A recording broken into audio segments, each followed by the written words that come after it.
Morning, friends. I am Iswar Chokkar, and we are going to discuss UGC Net English June 2013 paper three करेंगे आज और कोशिश करेंगे इसकी डिटेल्स एक्सप्लेनेशन भी साथ लेंगे। तो क्वेश्चन फर्स्ट है, मैच द फॉलोइंग। तो जो नीचे हैं इनको मैच कीजिए भाई। एब्ट वोगलर कौन थे? एक म्यूजिशियन थे। एब्ट वोगलर कौन है? एक म्यूजिशियन। और एंड्रिया डेल सार्टो थे artist, an artist, Andrea del Sarto. और Childe Roland to the dark था अ मिडीवियल नाइट। और क्लियोन कौन थे? एक पोइट थे। क्लियोन एक पोइट थे। तो वो एक match. Next, all forms of feminism posit that. सारी फॉर्म्स जो फेमिनिज्म की है ना, वो क्या दर्शाती है? The relationship between the sexes is open of inequality and oppression. जो रिलेशनशिप है ना, असमानता और दबाव पे आधारित है। तो the relationship between the sexes is one of inequality and oppression. तो वन हो गया इसका। और विमेन नीड फाइनेंशियल इंडिपेंडेंस, ये थ्री हो गया। तो विमेन नीड फाइनेंशियल इंडिपेंडेंस, ये भी है। Which one of Brecht's which one of Brecht's work was intended to lampoon the conventional sentiments musical, but the public lapped up the work's sentiment and missed the humor? तो ये क्या बनेगा आपका? ये बन गया थ्री पेनी ओपेरा। तो एक बार फिर सुनेंगे। Which one of breast work, breast का कौन सा वर्क था वो? Was intended to lampoon the conventional sentimental musical, but the public lapped up the work's sentimental and missed the humor। ये था थ्री पेनी ओपेरा। क्या था ये? Three Penney opera.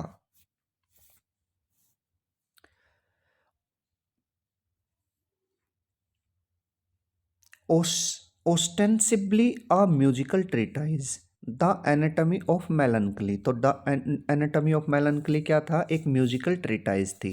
Is a reflection of human learning and Endeavour, published under the pseudonym. किस नाम के अंतर, जो प्रथम नाम था उसका, किसके अंतर्गत ये पब्लिश हुई थी? ये हुई थी Democritus Junior. Democritus junior the anatomy of मेलनकली किस स्यूडोनिम के अंडर पब्लिश हुई थी? ये हुई थी Democritus Junior. Democritus Junior. Horace Walpole, Horace Walpole novel, Horace Walpole's novel the Castle of Otranto. तो होरेस वॉलपोली का नोवेल कौन सा था? The Castle of Otranto tells the story of, किसकी कहानी बताता है ये? An usurper and a tyrant who kills his own daughter by mistake. An usurper एक सूदखोर की, एंड एक टायरेंट जो अपनी बेटी को मार देता है मिस्टेक से। तो द कासल ऑफ ओट्रेंटो किसकी कहानी बताता है? एक यूसर्पर की और एक टायरेंट की, जो अपनी बेटी को मार देता है। एक ही है ये? नहीं, अलग अलग हैं। An usurper and a tyrant who kills his own daughter, जो मार देते हैं अपनी बेटी को बाय मिस्टेक। कौन है ये? द कासल ऑफ ओट्रेंटो किसकी कहानी है? यूसर्पर और टायरेंट की। ठीक है, होरेस वोल्पोनी का ये नोवेल है। In the literature of romanticism, there was a widespread frustration with vision experienced in dreams, in nightmare, and other altered states. The following list contains poems which illustrate this theme, with one exception। Identify the exception। उस exception को पहचानो। भाई ये सारे ही अलग हैं, ये सारे ही इसमें नो आंसर। नेक्स्ट आगे चलेंगे सेवंथ पे। The book the book was for many years band. ये किताब कई वर्षों तक बैन रही फॉर ऑब्सैनिटी, भद्देपन के कारण, असभ्यता के कारण, in Britain and the United States. The central character is Catholic Jew in Ireland. The author claimed that the book is meant to make you laugh. ऑथर का दावा है कि ये किताब आपको हंसाएगी। Which is this book? ये है यूलिसीज। क्या है ये? यूलिसीज। ये बुक बैन भी रही भाई यूनाइटेड स्टेट्स और ब्रिटेन में ऑब्ससीनिटी के कारण, लेकिन the central character is a Catholic ज्यू, इसका सेंट्रल कैरेक्टर एक कैथोलिक ज्यू था। आयरलैंड का the author claimed that the book is meant to make you laugh, which is this book, ये बुक कौन सी है, ये है Ulysses, Ulysses. As A.S. sorry, A.S. Byatt in her famous award, eighth question, A.S. Byatt in her famous award-winning novel of 1990 contrast pasts and present involving a search for a Victorian poet's past, illuminating a contemporary university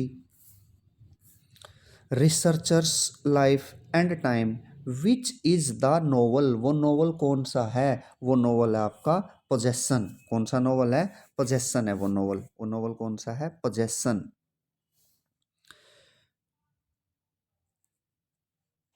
Which of the following statement best describes J.M. Coetzee's disgrace? J.M. Coetzee की disgrace को कौन सा novel अच्छे से describe करता है भाई?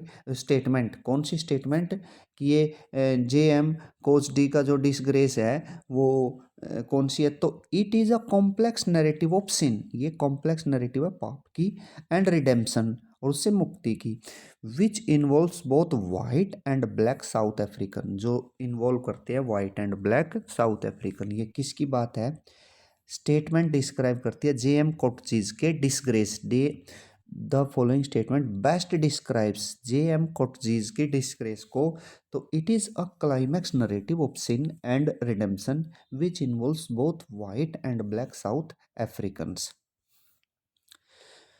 The which of the following statement is not true of Mahesh Dattani's final solution? Mahesh Dattani के फाइनल सॉल्यूशन पे जो स्टेटमेंट है वो कौन सी सच नहीं है? तो पहले ये देख लिए हैं फाइनेंशियल सॉल्यूशन में क्या है, the play centres around a middle class Hindu family during a communal right, बिल्कुल ठीक है भाई, ये तो ठीक है। The play centres around a middle class Hindu family during the communal right, ये महेश दत्तानी का फाइनेंशियल सॉल्यूशन। सबसे पहले तो हमें ये पता होना चाहिए महेश दत्तानी का फाइनेंशियल सॉल्यूशन है। तो इसमें क्या है, the play centres around a middle class Hindu family during the communal riots, ठीक है भाई। अच्छा, दूसरा भाई, दूसरा है इसमें इट चैलेंजेस कम्युनिज्म, कम्युनिज्म को भी ये चैलेंज करता है भाई। तीसरा, इट कंसंट्रेट्स विद होमोसेक्सुअल रिलेशनशिप, ये नहीं है, ये नहीं है मीन्स ये हमारा आंसर है, क्योंकि इसने मना किया है ना, कौन सी स्टेटमेंट सच नहीं है। तो it is concerned with homosexual relationship, ये किस पे है, होमोसेक्सुअल रिलेशनशिप पे से संबंधित नहीं है। It promotes religious pluralism in south Asia, religious pluralism भी दर्शाता है, मिडिल क्लास हिंदू फैमिली के दंगे भी दिखाता है, और चैलेंज कम्युनिज्म को भी, लेकिन होमोसेक्सुअल ये नहीं है। तो आंसर इसका क्या बन गया, सी आंसर बन गया final solution. According to according to Bakhtin, the idea of the true carnivalesque represents the following characteristics except. Bakhtin के अनुसार the idea of carnivalesque represents the following characteristics except, नीचे कुछ कैरेक्टरिस्टिक दर्शाता है एक को छोड़ के, वो एक कौन सी है पहले देख लेते हैं। बख्तिन का दो idea of the carnivalesque represents the following characteristics, the liberation from the prevailing truth and established order, ये ठीक है भाई, liberation from the prevailing truth and established. A harking back to the past, harking back to the past ये सच नहीं है, इसको छोड़ के harking back to the past, past की हार्किंग बैक नहीं है। Emphasis on play, parody, pleasure and the body, ये भी ठीक है, एम्फेसिस ऑन प्ले पे भी, पैरोडी पे भी, प्लेजर पे भी, बॉडी पे भी। The suspension of all hierarchical rank, principles, norms and prohibitions, the suspension of all hierarchical rank, principles, norms and prohibitions, इन पे भी है ये भाई, ठीक है। तो क्या नहीं है, a hark back to the past, फिर से सुनेंगे question. According to Bakhtin's the idea of the carnivalesque represents the following characteristics except, किसको छोड़ के, the harking back to the past. Which of the following statement is not true of Patrick White. Patrick White के बारे में कौन सी statement सच नहीं है, कौन सी स्टेटमेंट सच नहीं है भाई? तो he is remember today for his epic and psychological narrative art, ये सच है भाई। पैट्रिक वाइट के बारे में क्या है, remember today for his epic and psychological narrative art, ठीक है भाई। पैट्रिक वाइट जो आज भी याद किया जाता है ना अपने एपिक और साइकोलॉजिकल नरेटिव के कारण। He is the only Australian to receive the Nobel prize in literature. Patrick White अकेले ऑस्ट्रेलियन है जो लिटरेचर के लिए नोबेल प्राइज जिसे मिला है। He pioneered a new fictional landscape and introduced a new continent in literature, ये भी सच है भाई। तो तीनों सच हो गई। पैट्रिक वाइट के बारे में तीन चीज़ें पता चल गई हमें कि remember today for his epic and psychological narrative art, he is the only Australian to receive the Nobel prize in literature, ये भी भाई सच है।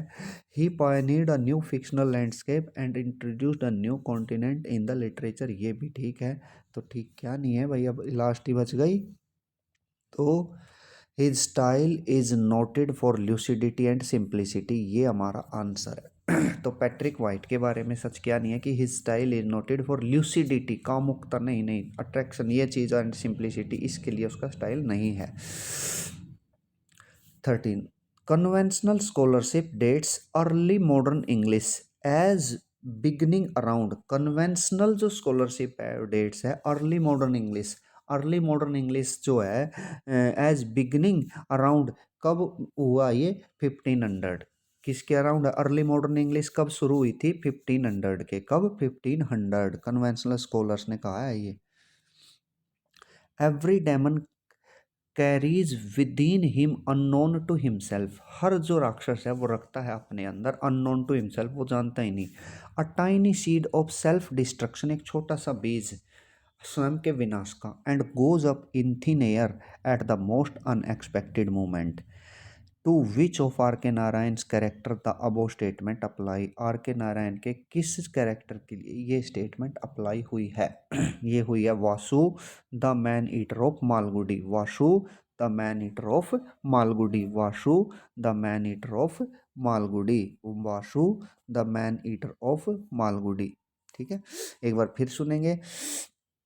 Every demon carries within him unknown to himself, हर राक्षस a tiny seed of self destruction and goes up in thin air at the most unexpected moment. To which of R K Narayan character the above statement applies, किसके लिए हुई है भाई? ये Vasu the man eater of Malgudi. Man eater of Malgudi में Vasu character के लिए ये स्टेटमेंट अप्लाई हुई है। Which of the following is not true of post structuralism. Post structuralism के बारे में सच क्या नहीं है? पहले तो ये देखो सच क्या है। Post structuralism, it seeks to undermine the idea that meaning pre exists its linguistic expressions. It seeks to undermine the idea, ये वो विचार दर्शाता है that meaning pre exists its linguistic expressions, इसका linguistic expression there can be no meaning which is not formulated and no language formulation reaches anywhere beyond language. There can be no meaning which is not formulated and no language formulation reaches anywhere beyond language, ये भी ठीक है भाई। इसका meaning समझ में नहीं आया तो फिर समझते हैं। There can be no meaning, वहाँ कोई मीनिंग नहीं हो सकता। विच इज़ नॉट फॉर्मुलेटेड, जो फॉर्मुलेटेड नहीं किया गया है। And no language formulation reaches anywhere beyond language, और कोई भी लैंग्वेज फॉर्मुलेशन कहीं भी नहीं पहुँच पाती बियॉन्ड लैंग्वेज, लैंग्वेज से परे, ठीक है। There is no textual origin of a text, textual origin भी नहीं भाई टेक्स्ट का, ठीक है। तो ये भी सच है, टेक्सुअल ओरिजिन भी नहीं टेक्स्ट का। लेकिन ये जो लास्ट है, every sign refers to every other sign adequately, ये इसका आंसर बन गया आपका। तो पोस्ट स्ट्रक्चरलिज्म के बारे में सच क्या नहीं है कि every sign refers to every other sign adequately, every sign refers to every other sign adequately, ये पोस्ट स्ट्रक्चरलिज्म के बारे में सच नहीं है। Which of the following statement is not true of Volkswagen's The Swamp Dwellers? The Swamp Dwellers के बारे में सच क्या नहीं है? वोल्सवांगी का सबसे पहले तो हमें ये पता चला वोल्सवांगी का है the swamp dwellers, Wole Soyinka the swamp dweller. तो क्या सच नहीं है? सच क्या है? It talks about the family, the extended family in the African society. The swamp dwellers जो है ना, एक परिवार के बारे में बताता है, एक्सटेंडेड फैमिली है अफ्रीकन सोसाइटी में। It is confrontation between the traditional and modern society, traditional और मॉडर्न सोसाइटी से इसका सामना होता है, पारंपरिक और आधुनिक, ठीक है, स्वैम्प ड्वेलर में। It talks about the migration of people, crossing of border and diasporic anguish. तो यही नहीं है भाई। It talks about migration of people crossing the borders of diasporic anguish, ये इसकी बात नहीं करता कि लोग जो है बॉर्डर क्रॉस करते हैं नाराजगी में, ठीक है, तो नाराजगी में बॉर्डर क्रॉस करते हैं स्वैम्प ड्वेलर्स, बोले सोइंकी का जो ये सच नहीं है इसमें। वोले सोइंकी स्वैम्प ड्वेलर में it talks about migration of people crossing border and diasporic एंग्वेज, नाराजगी में बॉर्डर क्रॉस करते हैं, तो ये नहीं है। तो लास्ट और देख लेते हैं। It is a comment about the city urban modern and country rural the swamp the ancient, ये भी ठीक है। इट इज़ द डी है ना। It is the comment about the city, city के बारे में भी कमेंट है, अर्बन के बारे में भी, modern and the country rural the swamp the ancient, ये भी ठीक है। तो सी आंसर हो गया 17।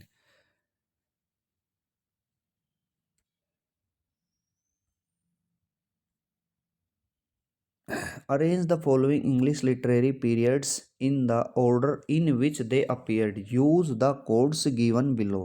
तो इसको बताना है भाई, कोड के अकॉर्डिंग हमें बताना है भाई। तो इनका कॉम्बिनेशन क्या है? सबसे पहले तो आया है आपका अर्ली, सबसे पहले आया एंग्लो नॉर्मन। तो सबसे पहले कौन सा है? एंग्लो नॉर्मन, सबसे पहले है एंग्लो नॉर्मन। फिर आया है early Tudor period, Anglo Norman, early Tudor, और फिर आया है एलिजाबेथन, और लास्ट में आया है, लास्ट में क्या आया है? लास्ट में आ गया आपका कैरोलिन। तो बन गया कॉम्बिनेशन।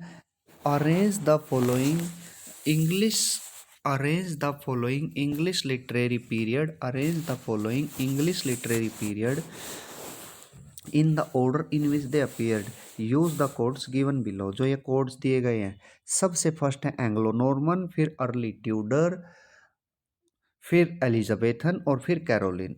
सबसे पहले एंग्लो नॉर्मन, फिर अर्ली ट्यूडर, और फिर एलिजाबेथन और कैरोलिन।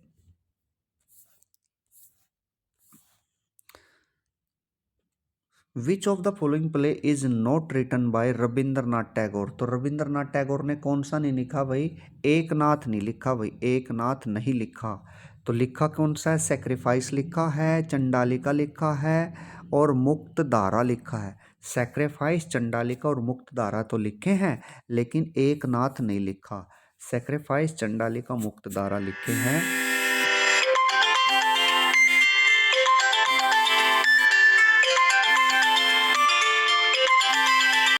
तो ये एक नाथ नहीं लिखा भाई, एक नाथ, एक नाथ नहीं लिखा है। Given below are two statements, one is labelled as assertion and other labelled as reason. एक असर्शन है, एक रीजन है। तो असर्शन ये क्या कह रही है? A quarto refers to a text in which leaf was a quarter the size of the original sheet. एक quarto refers to a text, quarto जो है एक टेक्स्ट को रेफर करती है जिसमें द लीफ जो है ना, the leaf was a quarter the size of original seat, ये एजर्सन हो गई। रीजन क्या कह रहा है? Because 8 pages of text were printed on large sheets of paper which were then folded 4 times to produce 4 leaves. तो in the context of the above statement which one of the following is correct? तो correct क्या है इसमें? इसमें correct ये है भाई। तो A is correct but R is wrong. A quarto refer to a text in which each leaf was a quarto the size of the original sheet. ठीक है, लेकिन because 8 pages text were printed on large sheet of paper which were then folded, इसका कोई मतलब नहीं है यहाँ. तो A is correct, R is wrong.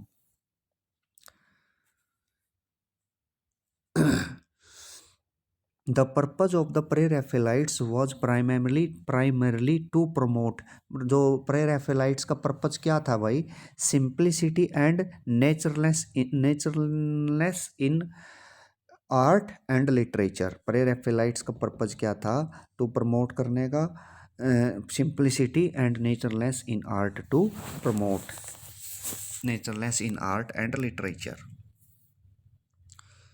Which one of the following plays does not use the device of the play within the play?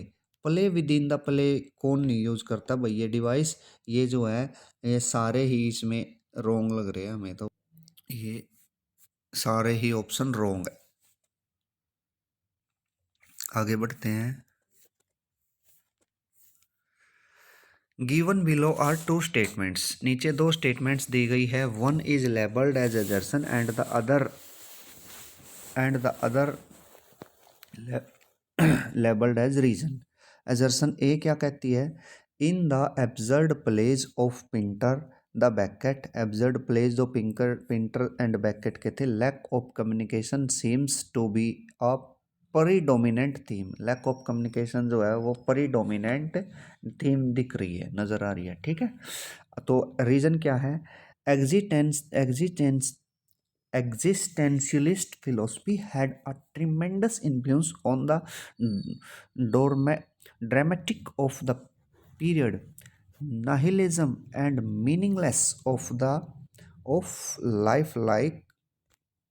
life taking of a front seat. In the context of the above statement, which one of the following is correct? तो इस statement में फिर वही आ गया भाई. ठीक है, तो ए इसका आंसर है. A and R are true and R is the correct explanation of A. ठीक है, बहुत लेंथी क्वेश्चन है. Which of the following observations are true about Beatrice Culleton's April Raintree के बारे में कौन सी ऑब्जर्वेशन सच है? अप्रैल रेंट्री के बारे में कौन सी ऑब्जर्वेशन सच है? तो क्या है भाई सच? It is a fictional account of the lives of two Metis sisters growing up in Winnipeg. तो इट इज़ अ, तो जो अपने बेट्रिस कॉल्टन्स की एक बार फिर सुनेंगे. बेट्रिस कोलेटन्स की अप्रैल रेंट्री जो है इसके बारे में सच क्या है? तो बिएट्रिस कॉल्टन्स अप्रैल जो है एक फिक्शनल अकाउंट है of the lives of the two mate in sisters. दो बहनों के जीवन के ग्रोइंग अप इन विनपेग, जो बड़ी हो रही है विनपेग में. ठीक है, ग्रोइंग अप इन विनपेग ये कहानी है भाई किसकी? बिएट्रिस कॉल्टन्स की अप्रैल रेंट्री. ये सच है भाई, फर्स्ट हो गई. फिर है भाई आपकी April has a darker complexion. No. The two sisters have been removed from their parents. दोनों बहनों को घर से निकाल दिया गया, पेरेंट्स के घर से दूर कर दिया गया. And placed with a series of foster families, और place with a series of foster families के साथ रख दिया गया. तो ये भी सच है भाई. Charlie has a lighter complexion. नहीं, ये कुछ नहीं है. तो आंसर ए हो गया इसका, यानी फर्स्ट एंड 3 हो गया. fictional account of the lives of two Martin sisters growing up in Winnipeg, or the two sisters have been removed from their parents' home and placed with series of foster families. तो ये बेट्रेस्ट कैल्टन्स का अप्रैल रेंट्री. She dwells with beauty that must die. वो beauty में चलती है, रहती है, और ब्यूटी अवश्य ही मर जाती है. Wrote Keats in one of his odes referring to. Keats ने किस ओड्स में रखा है ये अपना? ये लिखा है ओड टू मेलनकली. ठीक है, she dwells with beauty must die. Keats ने ode to melancholy. Kafka's trial has all the following characteristics except, Kafka के ट्रायल में सारे कैरेक्टरिस्टिक्स हैं, विशेषताएं हैं, एक को छोड़कर। तो विविड सुरियल ये भी है भाई काफका का, विविड यट विविड भी है और यट सोरियल भी है भाई, विविड विविध भी है और परंतु फिर भी सोरियल है। डायस्टोपियन भी है भाई काफका का ट्रायल, डायस्टोपियन भी है। The use of historical dealing of setting ये नहीं है। The depiction of totalitarian society ये भी है। तो काफका के ट्रायल में क्या क्या चीज़ें हैं, विविड यट सुरियल, डिस्टोपियन भी है ये काफका का ट्रायल जो है, डिस्टोपियन नोवेल भी है, और the depiction of totalitarian society है। लेकिन the use of historical details of setting ये नहीं है, काफका का ट्रायल जो है the use of historical details of setting नहीं है, the use of historical details of setting नहीं है। मैच द फॉलोइंग लिस्ट, जो ये नीचे लिस्ट दी गई है इसको आपने मैच करना है। तो मैच कर देते हैं, क्या लगेगा मैच करने में। तो फ्रेज है फ्रॉम पोयम, ये तो ये फ्रेज है और ये टाइटल्स ऑफ पोयम है, ठीक है, इस ये पोयम की फ्रेज है और ये टाइटल ऑफ पोयम है, तो इनको मैच कर दो भाई। तो sound of stick upon the floor, sound of stick upon the floor, तो ये क्या है भाई, ये है कोड coolly and belially. Sound of stick upon the floor है, देखो साउंड फ्लोर में भी डबल ओ आ रहा है और कोली में भी, बस ये टैग लग गया इसका। तो sound of stick upon the floor, sound of stick upon the floor, floor पे जब लाठी मारेंगे उसकी आवाज़ आएगी ना, तो कहाँ से आएगी, coolly and belially, coolly and belially, coolly and belially, ठीक है, कूली एंड बेलियली की साउंड आएगी भाई। फिर है Hades bobbin bound in mummy cloth, Hades Hades bobbin, अजीब अजीब से नाम है, Hades bobbin bound in mummy cloth, ये हो गई Byzantium, Byzantium, Hades bobbin bound B bound B Byzantium, B bound B Byzantium, तो Hades bobbin bound in mummy cloth Byzantium. और थर्ड है with beauty like a tightened bow, with beauty like a tightened bow, ये हो गई no second Troy, with beauty like a tightened बो, Troy Elon of Troy थी ना, तो उस जैसी सुंदर कोई थी नहीं भाई, तो नो सेकेंड ट्रोय, कोई दूसरी एलन ऑफ ट्रोय नहीं हो सकती, तो with beauty like a tightened bow. और a tattered coat upon a stick, एक ही रह गया, a tattered coat upon a stick, एक फटा हुआ कोट एक लाठी के ऊपर, ये सेलिंग टू बाइजेंटियम, तो बहुत अच्छा कॉम्बिनेशन बन गया भाई। Sound of stick upon the floor, ये बन गई coolly and belially. Hades bobbin bound in mummy cloth Byzantium, with beauty like a tightened bow, सुंदरता तो नो सेकेंड ट्रॉय, और a tattered coat upon a stick हो गया भाई sailing to Byzantium, sailing to Byzantium, sailing sail कर रहा है भाई वो, तो टैटर्ड कोट, तो बहुत अच्छा कॉम्बिनेशन बना, बहुत अच्छा क्वेश्चन था भाई ये तो। Given below are two statements, one is labelled assertion and other, ये हो गया।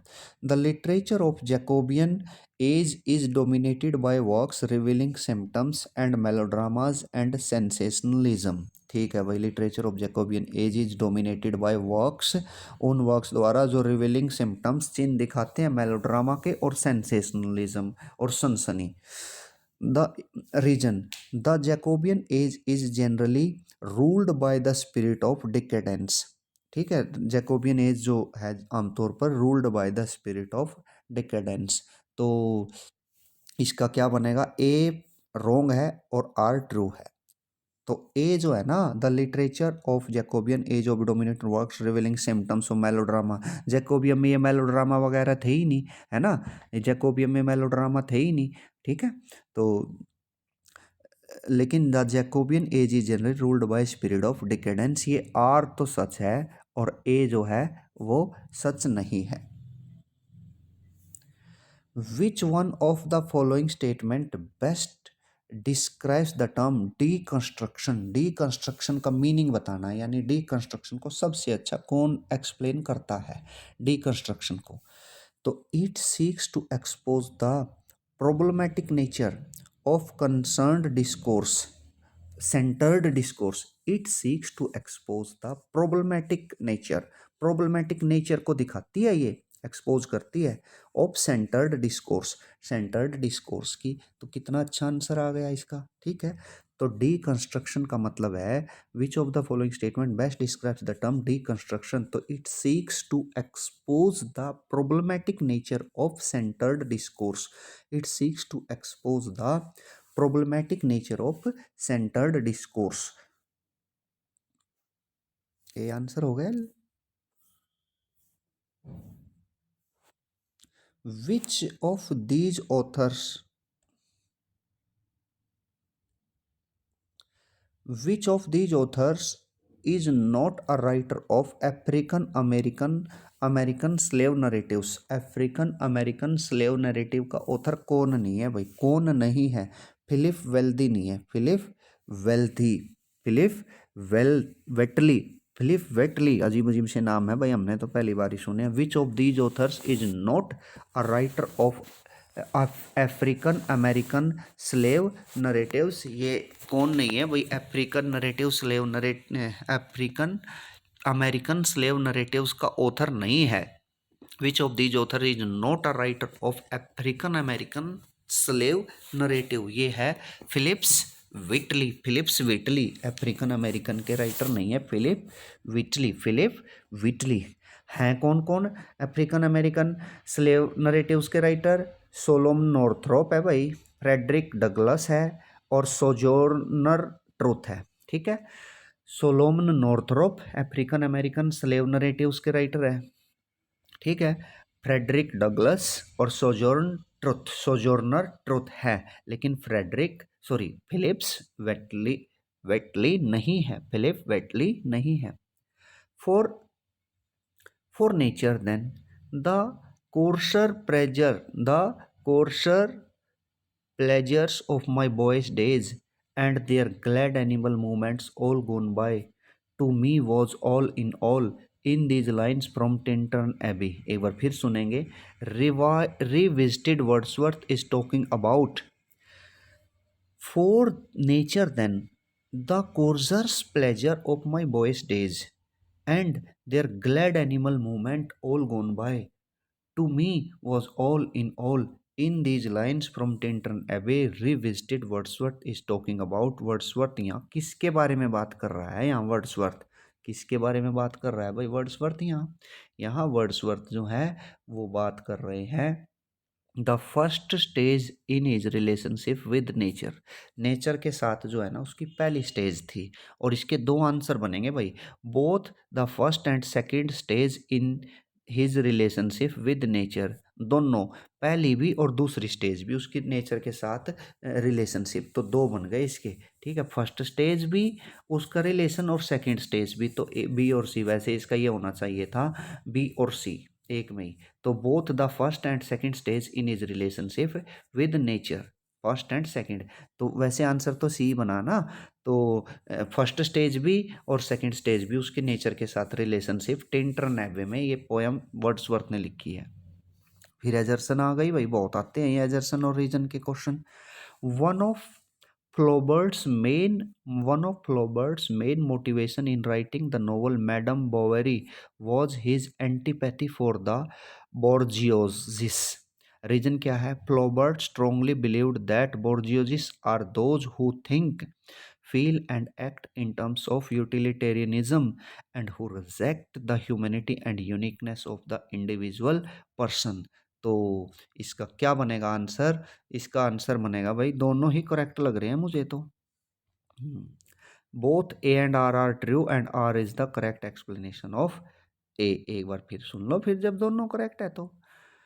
One of Flaubert's main motivation in writing the novel Madame Bovary, तो मैडम बोवेरी किसने लिखा है भाई? फ्लॉबर्ट्स ने, फ्लॉबर्ट्स ने लिखा है Madame Bovary. Was his antipathy for the bourgeoisie. Reason है Flaubert strongly believed that bourgeoisies are those, bourgeoisies कौन है? बोर्जियोसी कौन है? Are those who think feel and act in terms of utilitarianism.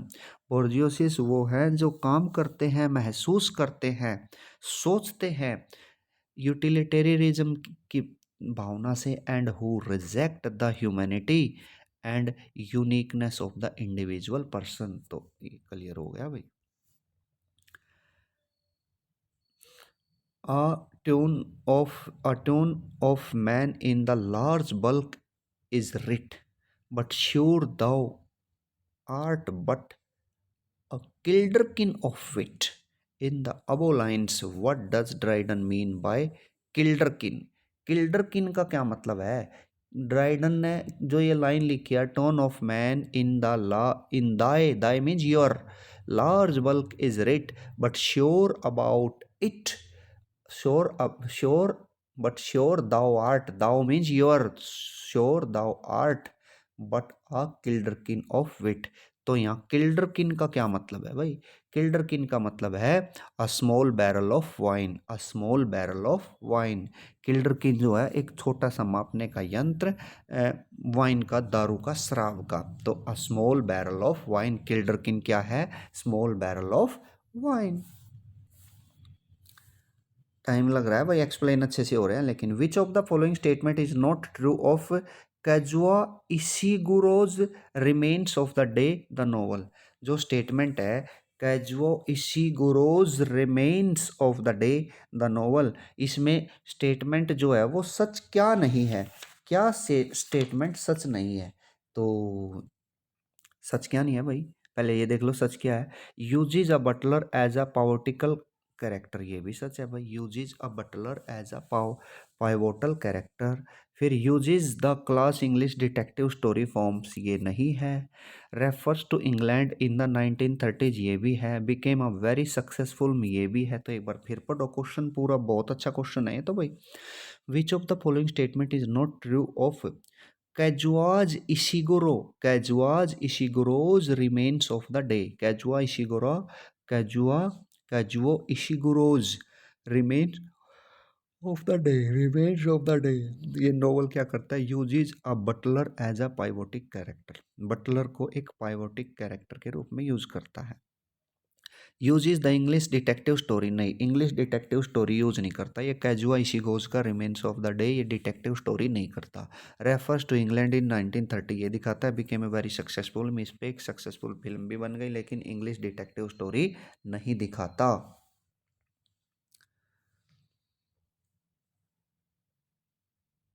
From a second space, from a from a second space perspective, city space becomes more of a mental and ide- ideational field, conceptualized in imagery, reflexive thought, and symbolic representation, a conceived space of the imagination, or what I will henceforth describe as the urban imagery. Edward Soja, post metropolis, Edward Soja की ये Postmetropolis. Which of the following statement can not be apply to Soja's proposition on the second space? Apply कौन सी नहीं होती भाई? Second space perspective tends to be more subjective, ठीक है भाई ये भी। Second space perspective tends to be more subjective, ठीक है ये। Second space perspective is concerned with symbolic representation of reality, ये भी है। Second space perspective is concerned with the fundamentality materialist approach, ये नहीं है। तो ये आंसर हो गया फिर। Second space representation of race reality with concerned with the fundamentally materialist approach. Second space perspective deals with thought about space, ये भी ठीक है भाई। सेकंड स्पेस जो है वो थॉट अबाउट स्पेस भी है, बिल्कुल ठीक है। तो क्या क्या है इसमें? Second space perspective tends to be more subjective, subjective है भाई ये। Second space perspective is concerned with symbolic representation of reality, ये भी ठीक है। Second space represent concerned with the fundamentally materialistic approach, ये नहीं है, फंडामेंटली मटेरियलिस्टिक अप्रोच नहीं है। Second space perspective deals with thought about space, ये भी है फिर। Lightly O lightly we are, lightly O lightly we bear her along, आराम से हम उसको साथ ले रहे हैं। वी बियर हर अलोंग, हमने साथ साथ उसको सहा। सी sways like a flower in the wind of her song, she sways like a flower in the wind of her, she skims like a bird on the foam of stream, she floats like a laugh from the lips of a dream. Wow, these lines occur in the poem. ये लाइनें कहाँ आई है भैया? पेलनक्विल बीरियर, पेलनक्विल बीरियर bearer में आई हैं ये। Lightly O lightly we bear her along, she sways like flowers in the wind of her song, she skims like a bird on the foam of a stream, she floats like a laugh from the lips of a dream. Palanquin bearer से आई है ये line. कहाँ से आई है? Palanquin bearer. Which among the following novels of Anita Desai is a children's book? कौन सा है भाई? The village by the sea, the village by the sea. सबसे पहले तो ये बताओ, अनीता देसाई का जो नॉवल है children's book, which among the following novels of Anita Desai is a children's book? Children's book पे कौन सा नॉवल अनीता देसाई का? The village by the sea, the village by the sea, the village by the sea. Who among the following writers describes novel as not form which you see, but emotions which you feel? Not form which you see, but emotions which you feel. तो कौन सा novel है? कौन है ये? Who among the following writers? ये है Virginia Woolf ही ऐसा कर सकती हैं, Virginia Woolf. Not form which you see, but emotions which you feel, Virginia Woolf. Paradise Lost. In Paradise Lost, Milton invokes his heavenly muse, Urania, at the beginning of Paradise Lost में Milton invokes स्तुति करता है, प्रार्थना करता है, याद करता है हिज हेवनली म्यूज को, यूरेनिया को, एट द बिगिनिंग ऑफ। कौन सी बुक की बिगिनिंग है? कौन सी बुक की? फर्स्ट और फोर, सॉरी, बुक वन और बुक सेवन, बुक वन और बुक सेवन में मिल्टन जो है हेवनली म्यूज को कि इन्वोक करता है यूरेनिया को, बुक वन और book seven, book one book seven, book one book seven. Which of the following best describes the basic principles of new criticism? New criticism को best describes कौन करता है? Locating the meaning, C, locating the meaning of literary work in the internal relation of the language that constitute a text. New criticism के सिद्धांत का क्या मतलब है? Locating the meaning of a literary work in the internal relations of the language that constitute a text. Locating the meaning. New criticism means locating the meaning of a literary work in the internal relations of the language that constitute a text, that constitute a text. Who among the following figures give a preview? Who among the following figures give a preview of Eschenbach, Eschenbach's Fatal and in Death in Venice? Eschenbach's Fatal and in Death in Venice. तो कौन है भाई ये? किस में देते हैं ये? तो कौन कौन है भाई ये फर्स्ट है आपका the graveyard strangers, the graveyard strangers, the graveyard strangers, और आपका गोंडोलियर, गोंडोलियर। ठीक है, एक बार फिर सुनेंगे। Who among the following figures give a preview of Aschenbach's fatal end in death in Venice? Death in Venice में एस्चेबेंस के फैटल एंड को, घातक एंड को कौन दिखाता है? तो ये है ग्रेवयार्ड स्ट्रेंजर और द गोंडेलियर, ग्रेवयार्ड स्ट्रेंजर और द गोंडेलियर। ठीक है भाई।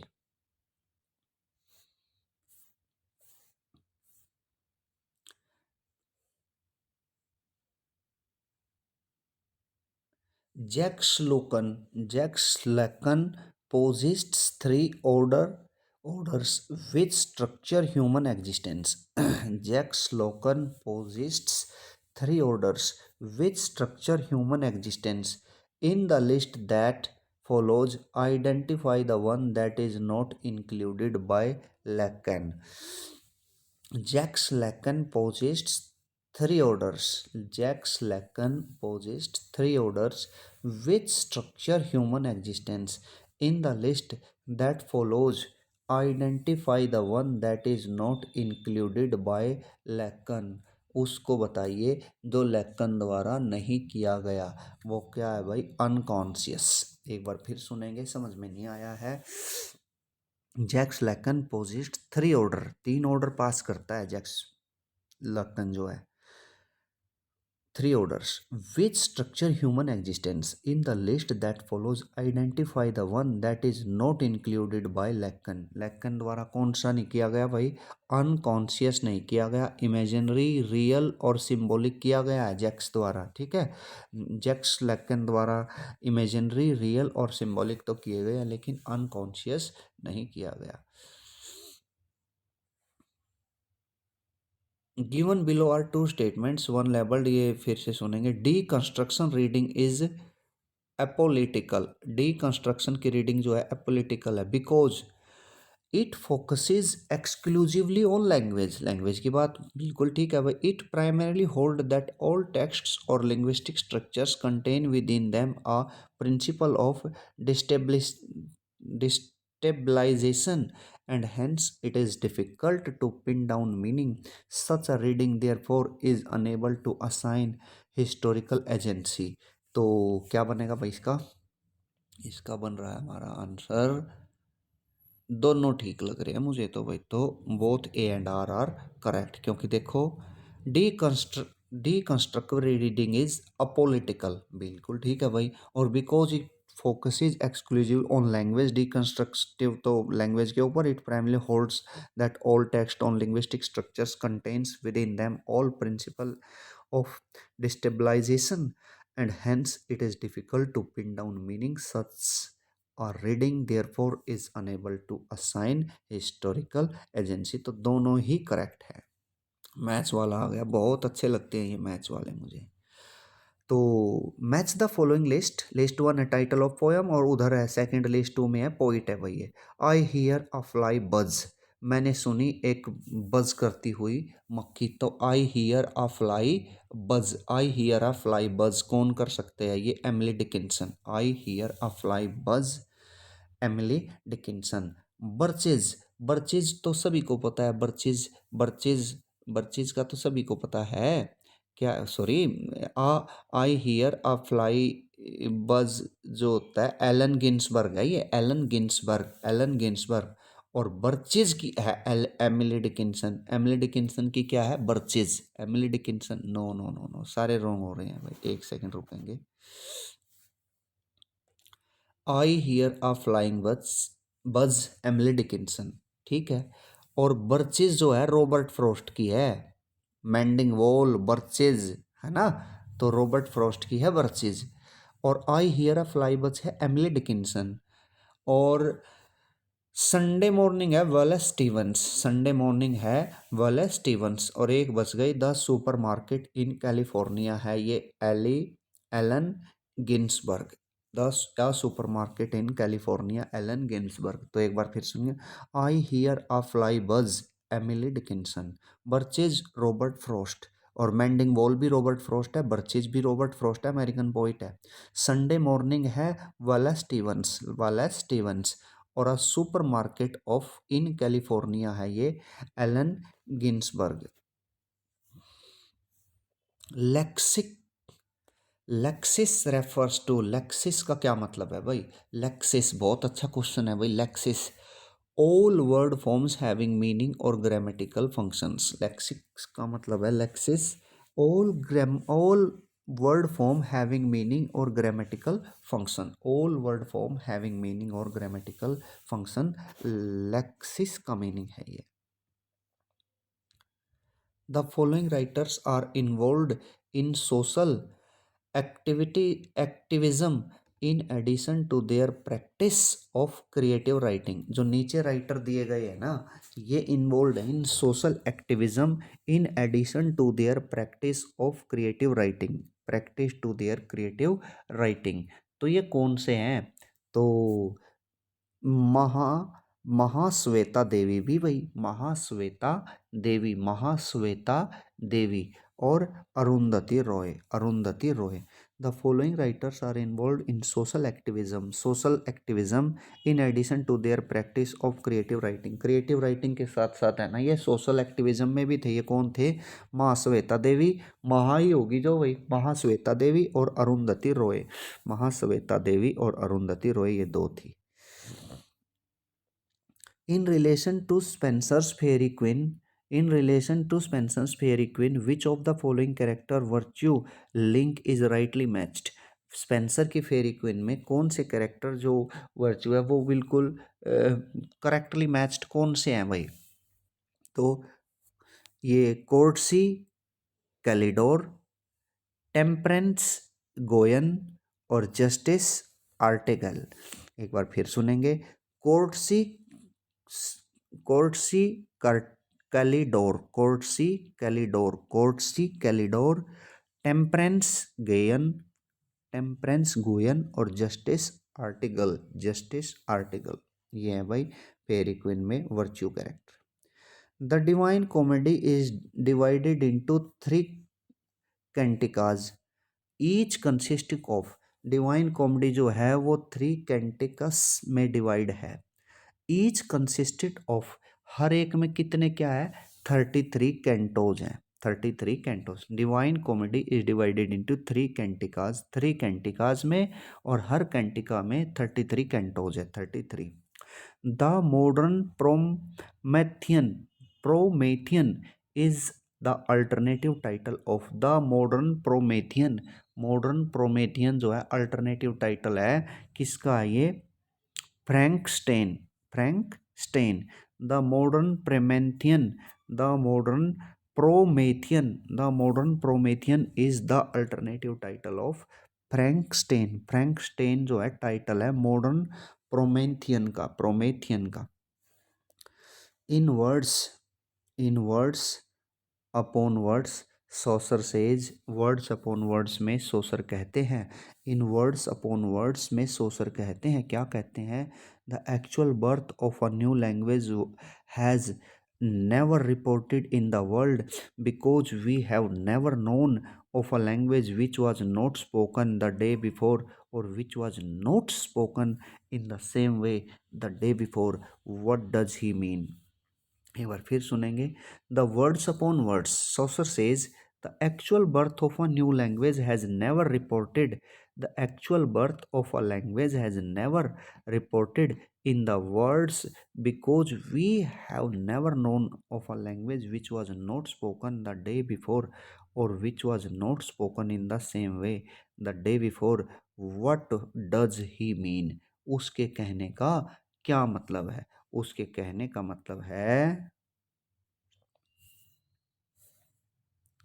Language do not get born, they evolve out of previously existing linguistic situations. उसके कहने का मतलब है लैंग्वेज जो है ना पैदा नहीं होती, they evolve, languages do not get born, languages को पैदा नहीं किया जा सकता। They evolve out of previously existing linguistic situation, previous linguistic situations है ना जो, उनमें से ही वो पैदा हो जाती है। ठीक है। What did Henry James describe as loose baggy monsters?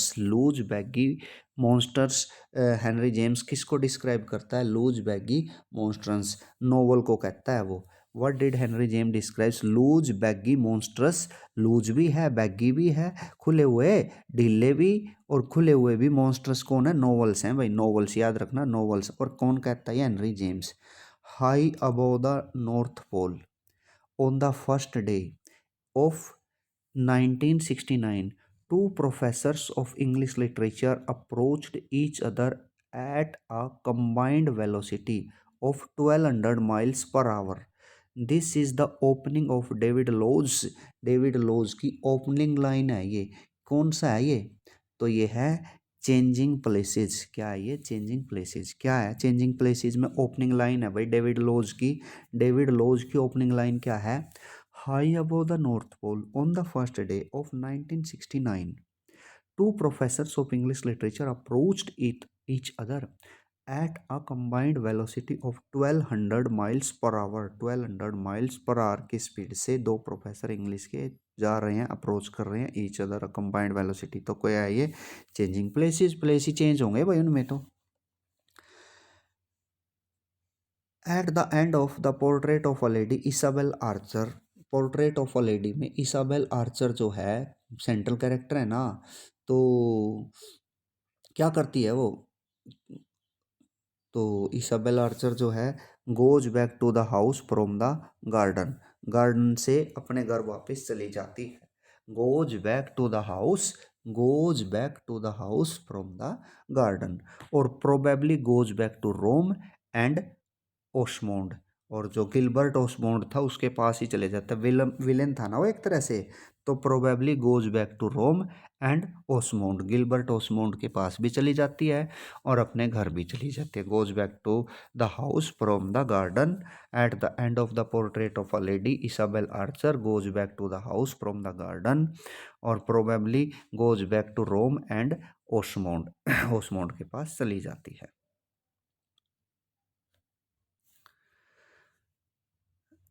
I will put myself in poor and mean attire. I will put myself in poor and mean attire, and with a kind of umber smirch my face. The word umber means, umber जो word है उसका क्या मतलब है? A dusty yellow or brown pigment, एक dusty धूल भरा पीला सा भूरा सा pigment. I will put myself in poor and mean attire, मैं अपने आप को I will put myself in poor and mean attire and with a kind of umber smirch my face. The word umber का क्या मतलब है यहाँ? Umber तो डस्टी येलो, अंबर मीन्स आकाश मान लो, और डस्ट कहाँ होती है? आकाश में ही होती है, पीला पीला। Dusty yellow or brown pigment, dusty yellow brown pigment. Which of the following, which of the following psychoanalytics rewrote Descartes' dictum? I think therefore I am. I think therefore I am, as I am not where I think and I think where I am not. Wow, क्या जबरदस्त question है ये। Which of the following psychoanalysts rewrote Descartes' dictum? डेस्कार्टे की dictum, जो डेस्कार्टे है उसकी dictum कि I think therefore I am, मैं सोचता हूं कि मैं हूं, as I am not where I think, और मैं नहीं हूं जहां मैं सोचता हूं, and I think where I am not, और मैं सोचता हूं मैं। Wow, what a line. ये क्या है? ये लैकन है। ये क्या है? लैकन, लैकन। Which of the following psychoanalytics rewrote Descartes' dictum? I think, therefore I am. As I am not, Descartes की डिक्टम है ये। I think, therefore I am. As I am not where I think, and I think where I am not, and I think where I am not. ये क्या है? लैकन। By the end of in memoriam, by the end of in memoriam the speaker, दो and है इन memoriam में speaker क्या करता है? स्पीकर जो करता है री embraces a Christian vision of afterlife, re-embraces in memoriam by the end of in memoriam the speaker, अंत में in memoriam के अंत में speaker re-embraces a Christian vision of afterlife, फिर से गले लगा लेता है क्रिश्चियन विजन को जीवन के बाद के। Re-embraces the Christian vision afterlife. The system of social rules that a speaker knows, the system of social rules, the system of a social rules that a speaker knows about language and uses, it is called, उसको क्या बोलते हैं? System of social rules that a speaker knows about language and usage, it is called, इसको कहते हैं pragmatics. क्या कहते हैं? Pragmatics. Pragmatics. The system of social rules that a speaker knows about language and uses it is called pragmatic. The term ecology ecological imperialism was coined by ecological imperialism जो term थी किसने जी थी वो Alfred Alfred Crosby ecological imperialism term किसने दी थी Alfred Crosby ecological imperialism emotional ties and personal relationships play a minor part in Defoe's work. Emotional ties and personal relationships play a minor part in Defoe's work. The following protagonists of Defoe have no family except one who leaves family at an early age. Which is that character? फिर से सुनेंगे. Emotional ties and personal relationships play a minor part in Defoe's work. ठीक है भाई. The following protagonist of Defoe have no family. कोई परिवार नहीं है जो नीचे मेन कैरेक्टर दिया है. Except one who lives family at an early age. उस फैमिली के साथ जिसको पहले ही छोड़ दिया था. Which is the character. उस कैरेक्टर का नाम तो बता दो. वो है Robinson Crusoe. Robinson Crusoe. Emotional ties and personal relations play a minor part in Defoe's work. Daniel Defoe. The following protagonists of Defoe have no family except one who lives family at an early age. Which is that character? वो है Robinson Crusoe. फिर matching वाला आ गया भाई. Novel है, उधर novel की setting है. लिस्ट 1 में नोवेल और लिस्ट 2 में नोवेल की सेटिंग हो गई. The power and glory Mexico में है भाई. The power and glory Mexico. The power and glory Mexico. The quiet American चुप अमेरिकन कहाँ है भाई? Vietnam. The quiet American Vietnam में इसकी सेटिंग है. The honorary consul Paraguay Paraguay. The honorary council Paraguay. और द कॉमेडियंस हो गई हाइती. तो एक बार फिर सुनेंगे. The power and the glory हो गई मैक्सिको में है इसकी सेटिंग भाई. Power and the glory Mexico. The quiet American Vietnam. The honorary council है पैरागुआ. और द कॉमेडियंस हो गई हयाती.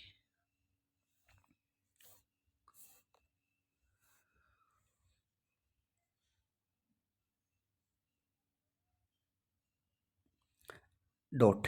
Every other stone is god or cousin. There is no crop other than God, and God is harvested here around the year. This extract is from. ये extract जो है ये कहाँ से आया है? ये आया है अरुण कोलकातार्स जेजुनी. अरुण कोलकातार्स की जेजूरी से आया है ये. Arun Kolatkar's Jejuri. Every other stone is god or cousin. There is no crop other than god and god is harvested here around the year. ये कहाँ से आया? अरुण कोलकातार्स की जेजूरी. अरुण कोलकातार Jejuri. E.M. Foster's A Passage to India. Some of the major symbols are associated with. Major symbols कौन कौन से हैं? तो इसमें मेजर सिंबल्स हैं भाई. एक तो माउंटेन्स है और एक इकोज है. ए पैसेज टू इंडिया में गूंज है ना उसमें, उस गुफा में, तो इकोज है और माउंटेन्स हैं E.M. फोस्टर के. Which of the following features are present in Dostoevsky's Crime and Punishment? डेस्टोवस्की का जो क्राइम एंड पुनिशमेंट है उसमें क्या क्या चीज़ें हैं? ठीक है. क्राइम एंड पुनिशमेंट में नाहिलिज्म भी है भाई. नाहिलिज्म क्या क्या है? नाहिलिज्म और क्रिश्चियन सिंबोलिज्म. तो क्राइम एंड डेस्टोवस्की के क्राइम एंड पुनिशमेंट में क्या क्या फीचर है? नाहिलिज्म है और क्रिश्चियन सिंबोलिज्म है. Nihilism and Christian symbolism. Count no man happy until he dies, free of pain at last, is the last line of Count no man happy. कोई आदमी खुश नहीं है until he dies, जब तक वो मरता नहीं. Free of pain at last, अंत में उस दर्द से छुटकारा मिल जाता है. ये लास्ट लाइन है. किसकी लास्ट लाइन है ये? Oedipus the king. Count no man happy until he dies free of pain at last, ये है Oedipus the king. What characteristics of 17th century metaphysical poetry sparkled the enthusiasm of modernist poets and critics?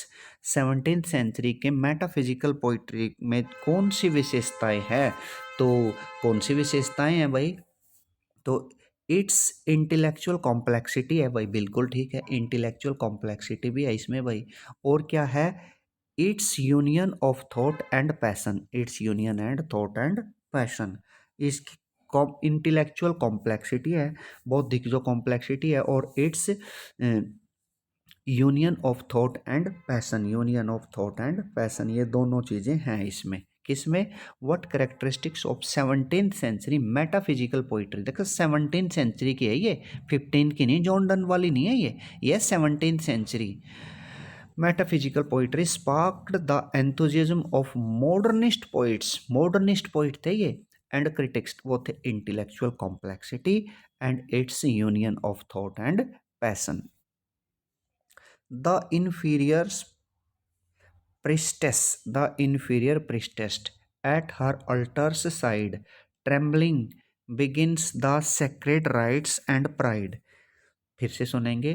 The inferior priestess,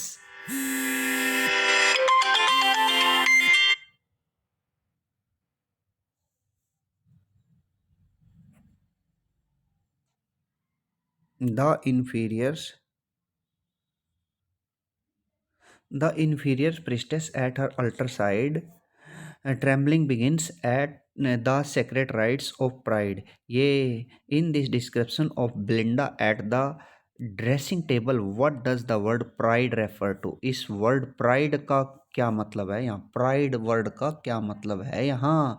यहाँ vanity घमंड भी है, और pride as the first of man sins, और ये pride जो है व्यक्ति का पहला पाप है, तो ये बोथ ए एंड बी हो गए, ठीक है। वैनिटी भी है, pride as the first of man's sins, pride as the first of man sin. The inferior priestess at her altar's side, the inferior priestess at her altar's side, trembling begins the sacred rites of pride. In this description of Belinda at the dressing table, what does the word pride refer to? Vanity, pride as the first of man's sin, both A and B. Cover her face, mine eyes dazzle, cover her face, उसके चेहरे को ढक दो। Mine eyes dazzle, she died young, she and I were twins, and should I die this instant, I had lived her time to a minute. In the light of the above quotation, which of the following interpretation is not correct? Correct कौन सी नहीं है? तो ये सारी ही भाई, ये सारा ही रॉन्ग है। The beauty and youth of Duchess becomes obvious pertinent when he sees her body, dead body, ये भी ठीक है भाई। Only when he identify himself with her does he realize the enormity of his crime, ये भी कोई वो नहीं है। When he compares the age of the Duchess with his own, he puts himself in position, ये भी नहीं है। ही वॉन्ट्स, तो ये सारे क्वेश्चन ठीक नहीं है, ये मीन्स आंसर करेक्ट नहीं है। All except one of the following scholars have come up with models such which aim to characterize world Englishes within one conceptual set. Identify the lone exception.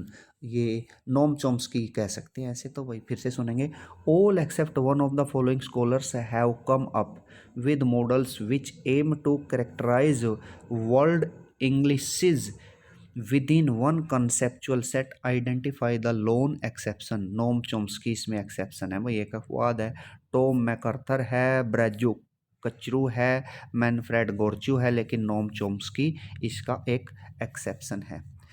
In the very opening scene of Volpone, the protagonist says, "Open the shrine that I may see my saint." By the word saint, Volpone is referring to saint। किसके लिए कह रहा है वोल्पोनी? Saint जो है वोल्पोनी किसके लिए कह रहा है? गोल्ड को।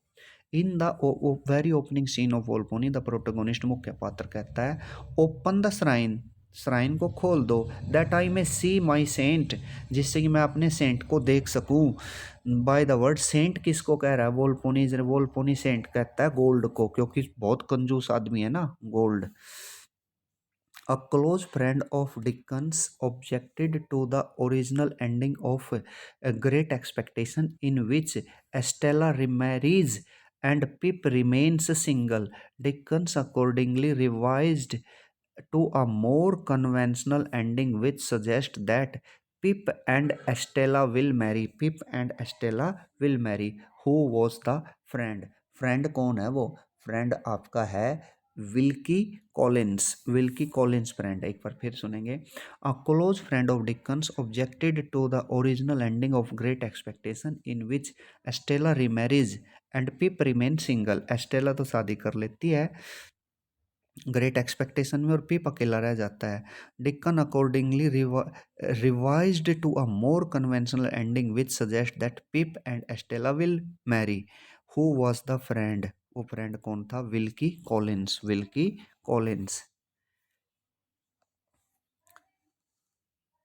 Which of the following statement best describes an example of influence of an effective factor on second language acquisition? SLA, second language acquisition पे बेस्ट डिस्क्रिप्शन क्या है? A second language learner uses familiar vocabulary to mentally form sentences before speaking. familiar vocabulary use करता है second language learner uses familiar vocabulary to mentally form sentences before speaking. तो ये 20 का answer है। Marvels the coronet seeks to explore the human condition in terms of conflict between फिर से सुनेंगे। Marvels the coronet seek to explore the human condition in terms of the conflict between किस किस के बीच में झगड़ा था? किस किस के बीच में झगड़ा था भाई? Nature and grace. Nature and grace के बीच में था ये, ठीक है। Nature and grace, nature and grace. Which of the following is not true of post structuralism? Post structuralism के बारे में सच क्या नहीं है? It seeks to undermine the idea that meaning pre exists its linguistic expression. ये भी post structuralism, ठीक है। It seeks to undermine the idea that meaning pre exists its linguistic expression. There can be no meaning which is not formulated. There can be no meaning which is not formulated and no language formulation reaches anywhere beyond language। ये भी ठीक है। There is no textual origin of a text। no textual origin of a text, ये भी ठीक है। लेकिन every sign refers to every other sign adequately, पहले भी आया ये question. every sign refers to every sign adequately, ये नहीं है पोस्ट स्ट्रक्चरलिज्म में। Which of the following second language learner would most likely acquire the second language more easily? second language को बड़े easily कैसे acquire कर सकता है? तो an immigrant living in a country where the second language is spoken, he feels accepted by speakers of the second language। an immigrant living, एक बार फिर, an immigrant living in a country where the second language is spoken, he feels accepted by speakers of the second language। In Wuthering Heights, Kathy appears in a dream, beating at a window, wailing, "Let me in, मुझे अंदर आने दो", blood running down her wrist, उसकी कोहनी, उसकी बाजू, उसकी कलाई से खून बह रहा है। Who dreams her? Who dreams her? तो in Wuthering Heights Cathy appears in a dream, beating at a window, wailing, "Let me in", blood running down her wrist। Who dreams her? Who dreams her? Lockwood। कौन? Lockwood। Who among the following characters in Thomas More's Utopia did not correspond in biographical background to an actual historical person? वो कौन थे भाई? वो थे Hythloday. Who among the following characters in Thomas More's Utopia did not correspond in biographical background to an actual historical person? वो थे Hythloday. Hythloday. Hythloday. Okay, friend. Thank you. Have a nice day.